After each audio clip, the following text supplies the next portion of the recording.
দেশ কারো বাপের না। মা সকালবেলা তাকে ধাক্কায় উঠায় নাস্তা খাওয়াইতে হয়, সেই সন্তান কিভাবে রাস্তায় বীরের মতো দাঁড়ায় যায়? সেই বাচ্চারাই কিন্তু আমাদেরকে পথ দেখাইছে, আমাদের মতো বুইরা খাটাসদেরকে। চাঁদাবাজি হচ্ছে একটা ভিক্ষাবৃত্তি। ভাই কিছু দিবেন? ভিক্ষাবৃত্তি। ঘৃণা লাগে না, লজ্জা লাগে না এদের?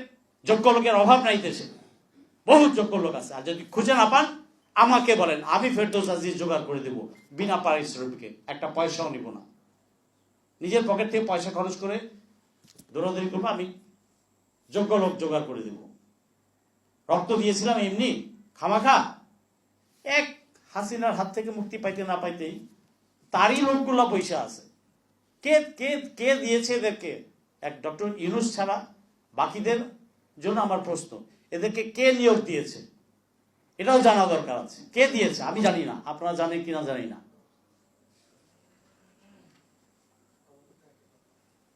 যা হোক, এই চাঁদাবাজি বন্ধ করতে হবে। চাঁদাবাজি হচ্ছে একটা ভিক্ষাবৃত্তি। ভাই কিছু দিবেন? ভিক্ষাবৃত্তি। ঘৃণা লাগে না, লজ্জা লাগে না এদের? এরা নেতা হয়, ফিতা হয়? এরা নেতা না জুতার ফিতা আল্লাহ জানে। খালি ইলেকশন। এই যে আজ পর্যন্ত 5ই আগস্টের পর থেকে এই যে মাঠে সম্মেলন সভা সমাবেশ করেছে দলগুলা, একটাই কথা, রোডম্যাপ দেন, নির্বাচন দেন। আরে বাপ, এদেরকে তো মাঠে দেখেই নাই। আমি নিজে দুইটা দলের দুইটা 4টা কর্মীকে বলছি, ভাই তোমরা নামো, ছেলেগুলার যান বাঁচাও, এভাবে যেভাবে গুলি করছে তোমরা নামো।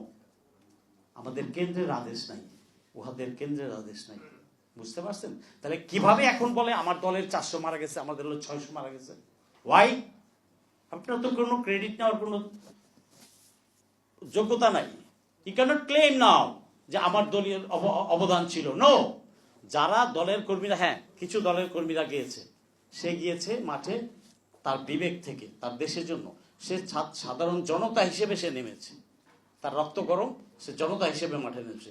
ইউ ক্যানট ক্লেম দ্যাট আমার দল এটা করেছে।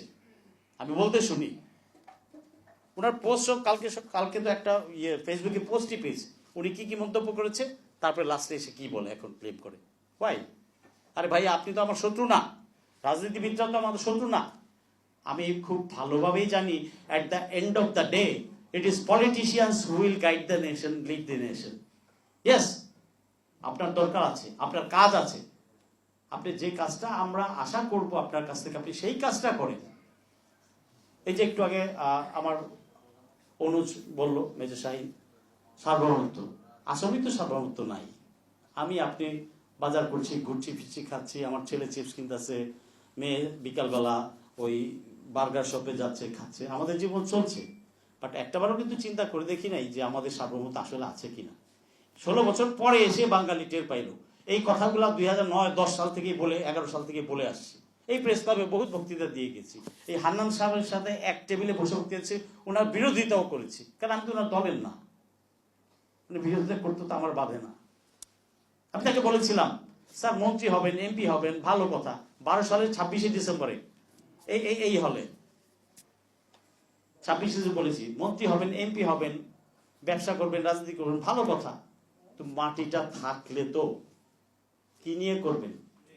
আসলে কি মাটি ছিল? ওটা 15 বছরের যে ধারাবাহিকতা আমরা দেখেছি, মাটিটা আমাদের কন্ট্রোলে ছিল?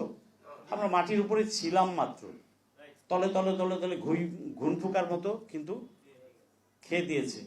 এবং লাস্টে আল্লাহ তাআলার রহমত, যে দুধের বাচ্চাদের দিয়ে আল্লাহ উল্টাই দিয়েছেন। আল্লাহ নিজ হাতে এটা করেছেন, নাহলে সবাই ফেল করছে 16 বছর। আমরা ভাবিও নাই যে আমাদের সন্তানরা, যারা মা সকালবেলা তাকে ধাক্কায় উঠায় নাস্তা খাওয়াইতে হয়, সেই সন্তান কিভাবে রাস্তায় বীরের মতো দাঁড়ায় যায়। আমরা বলতাম এই ডিজিটাল বেবি, এগুলো নিতে কিচ্ছু হবে না। আবার কানে লাগায় কি ওই হেডফোন।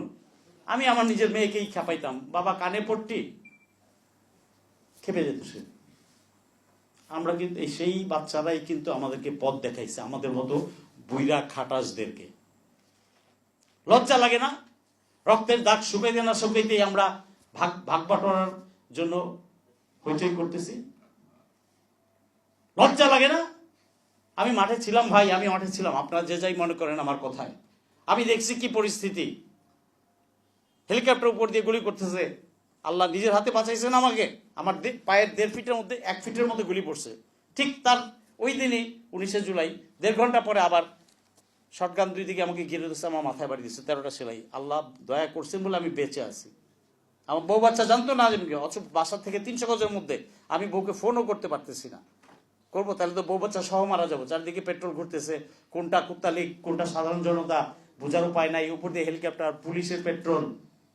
আর 2-3 ঘন্টা দেরি হলে তো আমি তো আউট অফ ব্লিডিং মারা যেতাম। যাও বাদে, চাঁদাবাজি আমাদেরকে বন্ধ করতে হবে। দেশটা আমাদের, দেশ কারো বাপের না।